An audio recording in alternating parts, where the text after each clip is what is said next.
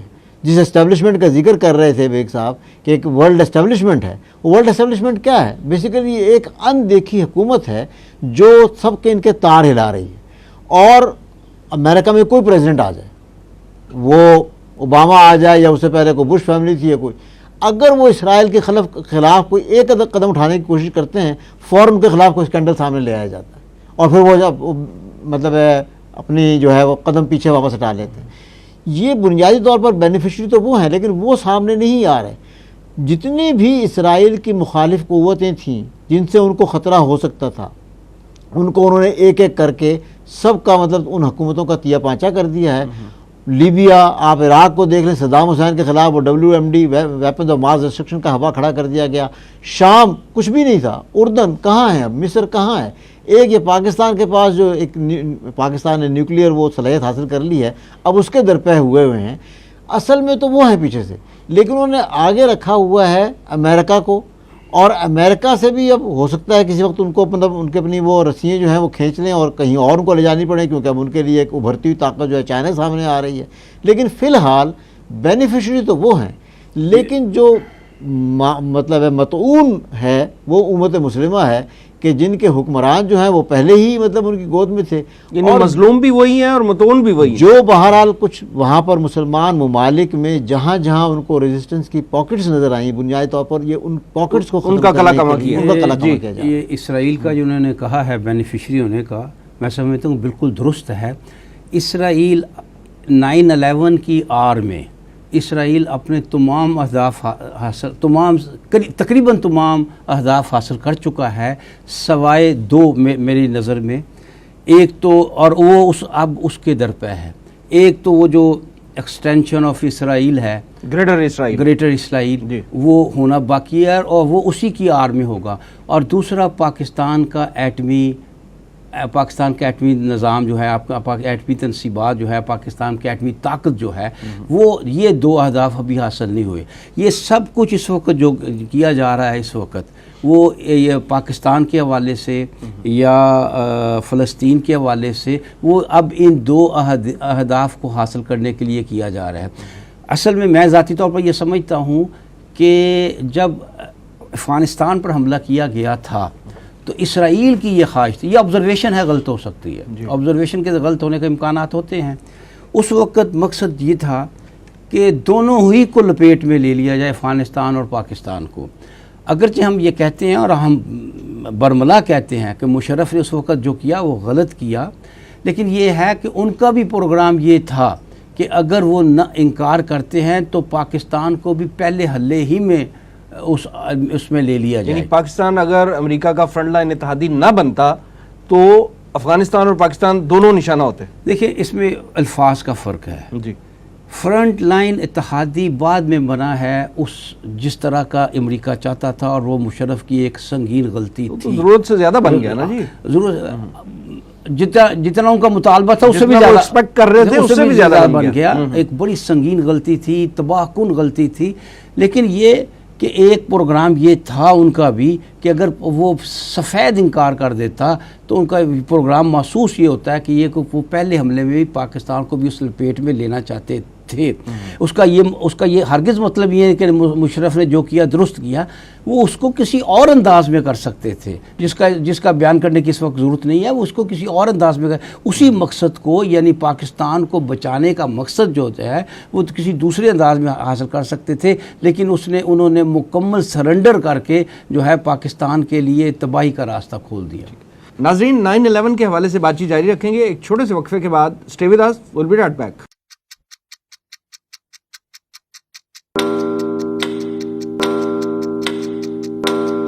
زمانہ گواہ ہے.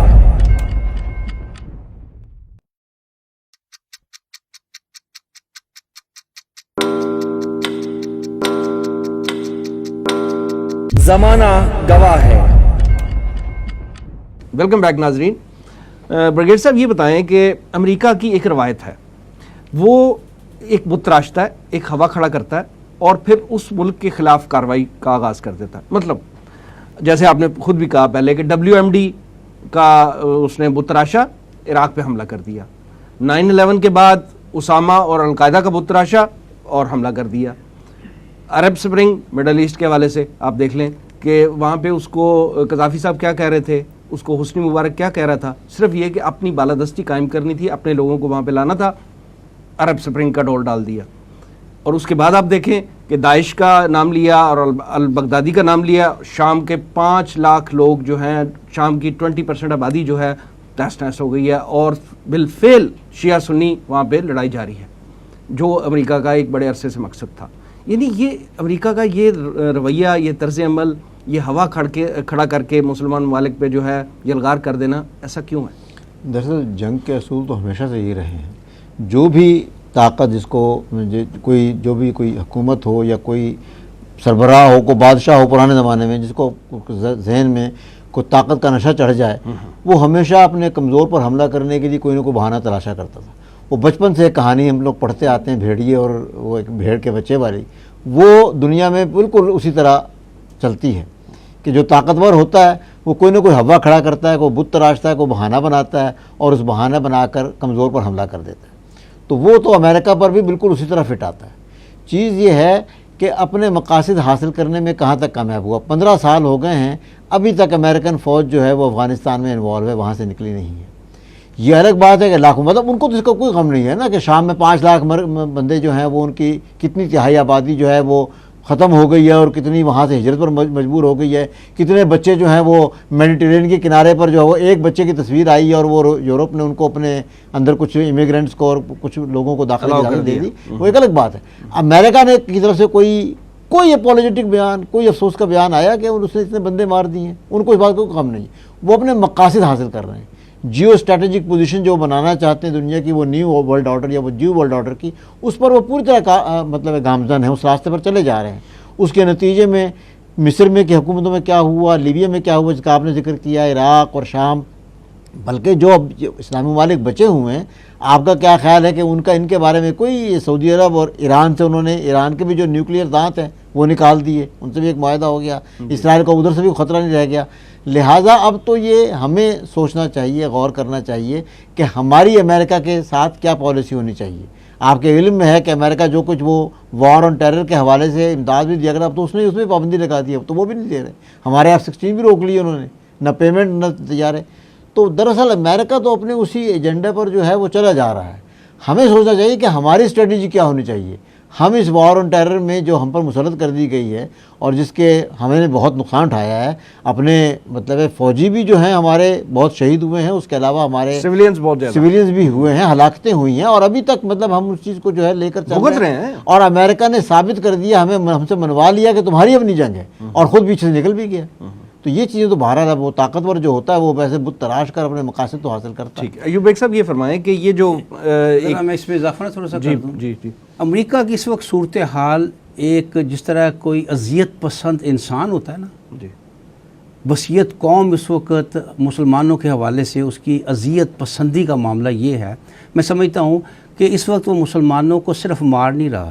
آپ یوں سمجھے جیسے ایک شخص ہے، اس کا کوئی دشمن ہے تو وہ اس کو گولی مارتا ہے، اس کو زخمی کرتا ہے، اس کے سر پہ کھڑا رہتا ہے کہ اسے مرنے بھی نہیں دوں گا اور اس کو کسی کو اس کے قریب نہیں آنے دوں گا کہ اس کے زخموں کا علاج کر سکے. امریکہ اس وقت امت مسلمہ کے ساتھ یہ سلوک ان کی یہ جو اذیت پسندی ہے وہ تو گوانٹانامو بے میں اور ابو غریب جیل میں ثابت ہو چکی ہے. ابھی وہاں کے واقعات جو سامنے آئے ہیں کہ ان کے جو امریکنز نے کیا مطلب وہاں پر جو حرکتیں کی ہیں. ابھی میں نے جو آپ کو مشرف کے حوالے سے بات کی ہے کہ جس وقت پاکستان والے، میں چاہتا ہوں اس کی تھوڑی سی وضاحت کر دوں تاکہ اس میں کوئی غلط فہمی نہ پیدا ہو جائے. میں سمجھتا ہوں کہ مشرف کے پاس ایک بہت اچھا راستہ تھا کہ وہ پاکستان کو بچا بھی لیتا اور امریکہ کا فرنٹ لائن اتحادی بھی بن جاتا. آپ کو یاد ہوگا کہ ضیاء الحق کے دور میں یہ بات بہت افواہ پھیلی تھی کہ کشمیر میں کچھ اسرائیلی کمانڈوز آئے ہیں اور وہ حملہ کرنا چاہتے ہیں پاکستان کے کوہٹا پر. تو اس نے ضیاء الحق نے اس کا علاج یہ کیا تھا کہ اس نے انڈیا کو کہا تھا کہ ہم پر حملہ ہو شمال سے یا جنوب سے، مشرق سے یا مغرب سے، ہم یہ سمجھیں گے کہ یہ حملہ انڈیا سے ہوا ہے۔ یہی جواب مشرف امریکہ کو دے سکتا تھا بھارت کے حوالے سے، کیونکہ پاکستان پر حملہ کرنے کے لیے امریکہ کو بھارت کی مدد بہرحال چاہیے تھی۔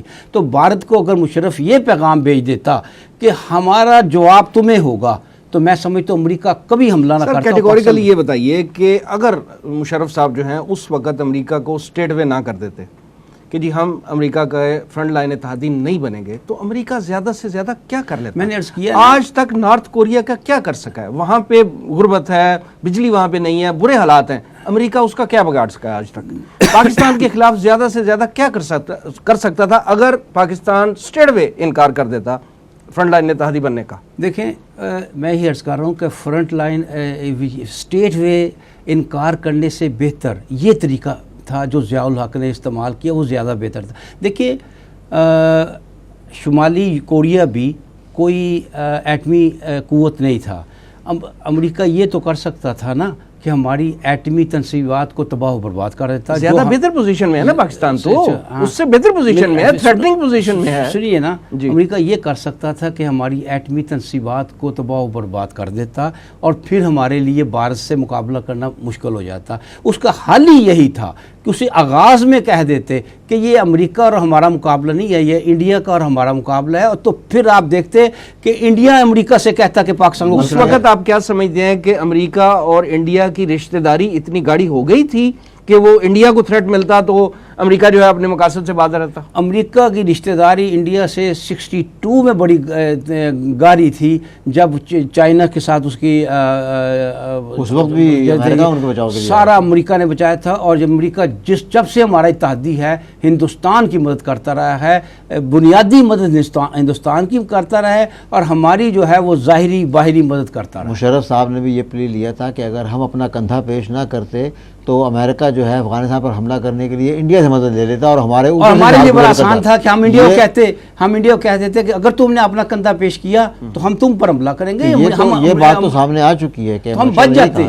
لہٰذا پاکستان کو فرنٹ لائن اتحادی بنائے بغیر پاکستان بچایا جا سکتا تھا، اور یہ اس سے بالکل سفید انکار نہ کرتے۔ ہم یہ کہہ سکتے تھے کہ ہم اس میں غیر جانبدار رہیں گے، آپ جانے، اور یعنی ٹیکٹفلی ڈیل کیا جاتا تو زیادہ بہتر۔ ڈپلومیسی بحال کرنی چاہیے تھی، ڈپلومیسی کا نام ہے کہ ڈائلاگ میں الجھایا جائے، لیکن امریکہ نے ان کو ڈائلاگ میں بھی نہیں الجھایا، بلکہ کولن پاول صاحب نے ٹیلی فون کال کی اور انہوں نے ایک لسٹ آف ڈیمانڈز رکھی ہوئی تھی۔ ان کا خیال تھا کہ ان میں سے 1-2 ڈیمانڈز کو منوا لیں گے۔ مشرف صاحب نے ساری ڈیمانڈز ہی مان لی پہلے۔ مشرف کے سامنے 2 باتیں تھیں نا، صرف پاکستان بچانا نہیں تھا، اپنا اقتدار بچانا بھی تھا۔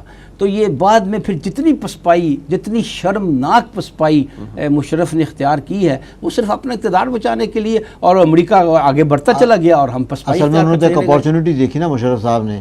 ایک وہ زمانہ تھا کہ کلنٹن صاحب یہاں آئے تھے، مطلب پاکستان کا دورہ کیا، اور انہوں نے مشرف سے ہاتھ ملانا پسند نہیں کیا، اور اب ایک اپارچونٹی یہ تھی کہ بش صاحب جو ہیں ان سے مطلب ہے، ان کے مطلب کندھا چاہیے تھا، کندھا پیش کرنا تھا، تو بہرحال ان کو تو اپنی گورنمنٹ کی ریکگنیشن چاہیے تھی۔ اور بڑی شرمناک بات کیا کرتا تھا مشرف اس حوالے سے کہ میں جب چاہوں ٹیلی فون اٹھا کر امریکن پریزیڈنٹ سے بات کر سکوں۔ یہ فخر کی بات، ان کے لیے بڑے فخر کی بات ہے، یہ اعزاز کی بات ہے۔ اس قوم کے صدر کے ساتھ جو مسلمانوں کا اس نوع کا دشمن ہے، کس طرح وہ مسلمانوں کو۔ یہ الگ بات ہے کہ انہوں نے جو مقاصد حاصل کرنے ہوتے ہیں، جو کام نکلوانا ہوتا ہے، وہ کیمپ ڈیوڈ میں بھی بلا لیتے ہیں۔ کیمپ ڈیوڈ میں بھی مشرف کو بلوا لیا، وہ مطلب اس کی بڑی آوبھگت بھی کرتے ہیں، اور مشرف صاحب نے خود درخواست کی تھی کہ مجھے کیمپ ڈیوڈ بلایا جائے۔ ایوب بیگ صاحب، اگر 9/11 کے واقعے سے ہم اس حوالے سے تجزیہ لیں کہ پاکستان نے with special reference to Pakistan ہم نے کیا کھویا اور کیا پایا؟